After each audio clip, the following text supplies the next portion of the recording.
So here's the problem. You're leaving your house and you go to close the garage door.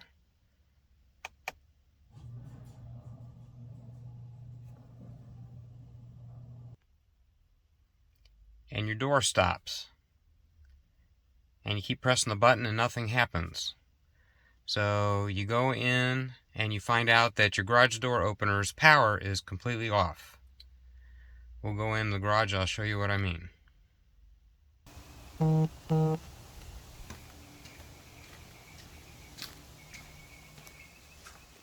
So the garage opener is off, but yet there is power in the garage.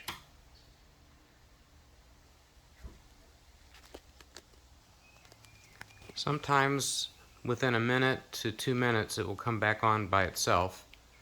Sometimes I've found if you kind of hit it with a broomstick, it'll come back on, and you can eventually get your garage door shut. So of course, what I ended up doing was I ordered a new control pad and put that on thinking that that would solve the problem, but it didn't. So of course the wife says go ahead and get a new garage door, and who wants to pay somebody to put a new garage door opener in? So I called Chamberlain, who makes the LiftMaster, and they looked it up and found out that there's a capacitor inside that instead of a battery backup, it stores electricity, and it's probably on the fritz. So I went ahead and ordered one. It was about $30-something, and this is the part number. And basically what you'll need is a Phillips head screwdriver and a ladder, and we're going to turn the power off, and we're going to do that by unplugging. That way I still have garage light, and we're going to replace the capacitor, and I'll show you how it's done. So this is my particular model. It's a Chamberlain LiftMaster Professional, half horsepower, but I'm sure this is true for most LiftMaster Chamberlain garage door openers. And the first thing we're going to do is we're going to open up the light bulbs, and then we're gonna, there's 2 screws, one here, there's 2 on the other side as well, and inside of where the light bulb is in the center on both sides there's another screw, so 6 screws total. And what we're going to do is take this LiftMaster cover off so we can get to the capacitor. I'm not going to bore you with the unscrewing part, and I'll be back as soon as I have this cover off. I just want to show you that right here underneath the light bulb is a screw, and the same on the other side as well. That's the 5th and the 6th screw. So after getting that off all loose, then we're going to get the cover off. Be right back. Okay, so I've got the cover off, and here it is. And just so you know, to refit it, try to keep it in the same orientation. There's a little pad right here, and that goes towards the capacitor part, and the capacitor part is right there. Looks like a tube. And we'll open up the one in the box here. And this is the replacement part.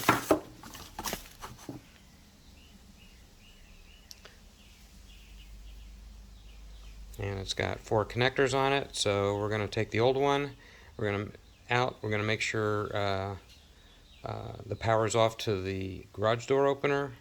We're going to also, for extra safety, because capacitors do store power, we're going to take a screwdriver and kind of short between the posts just to make sure that there's no stored energy in it while we're handling it. In addition, we're going to unplug the garage door opener so that it has no power going to it, because you don't want to get shocked while you're working on something electrical. Okay, I'm going to go up on the ladder and unplug it. You don't need to watch that, and then we'll get to the capacitor and taking it out. Okay, so as you can see, I have the electrical socket unplugged, so there's no power in here, which doesn't mean that this capacitor right here isn't still holding a charge. And we're also make note of that there's four connectors there. I don't know if you can see that or not. And they're kind of like double. They're red and blue. So we're going to try and put everything back similar to the way it is, and we're going to use the markings on here and match it up with the markings on the replacement one, even though they're different. We're going to try and keep that the same, and hopefully it'll work. And we're going to start by unscrewing this screw right here. So I'll be back as soon as I get that done. And I also want to mention that this screw here is a slotted screw. Can't believe in all these years they still make us use slotted screws. So let me go get one. Okay, so I have the screw loosened, and what I want to do is, while holding on to the handle, which is not metal, of a screwdriver, I'm just going to try and dissipate any hidden power that might be in this capacitor. I'm basically touching both the red and the blue together, and I'll also touch the two blues together and the two reds together, and that would short out any capacitor charge in there.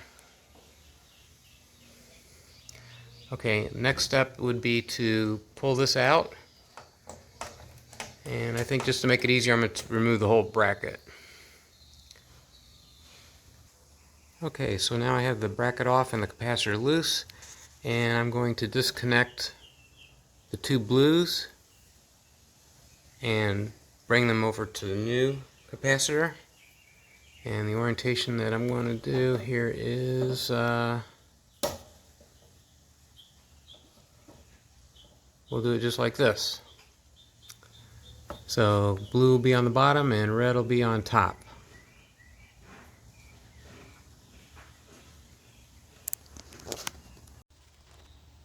Okay, so I've transferred the two blues, and now I'm going to transfer the two reds over.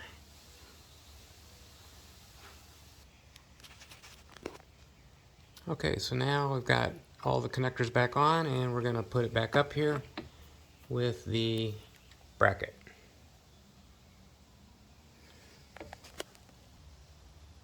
Okay, so the new capacitor is in, it's wired, it's clamped back up, and we're ready to put the cover back on. But before we do that, let's make sure that this garage door opener works and doesn't have the same problem. Okay, we have the garage door opener plugged back in, as you can see by the lights are on with the new capacitor, and let's just see. Let's get the garage door and let's see if it works.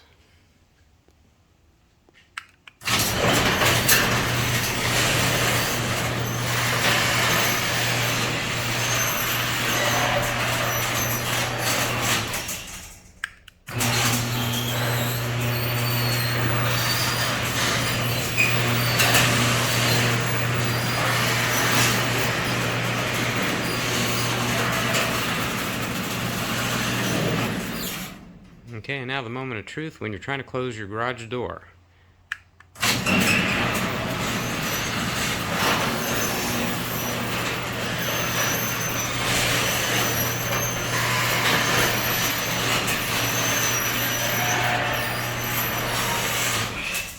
Okay, looks like it works.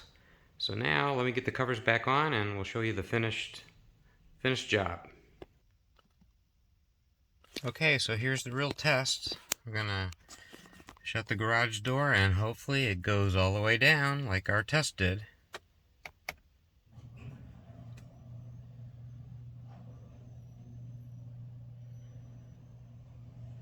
Definitely would have gone out by now.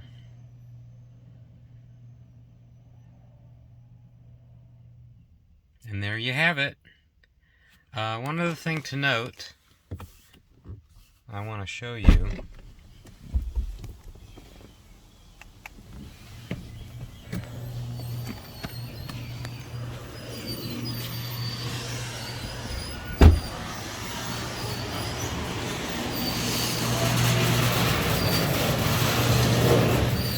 when putting back the covers, make sure this little wire antenna, you can see it right there, make sure that's sticking out. If you accidentally put it back in, you might not get good reception with your remote controller.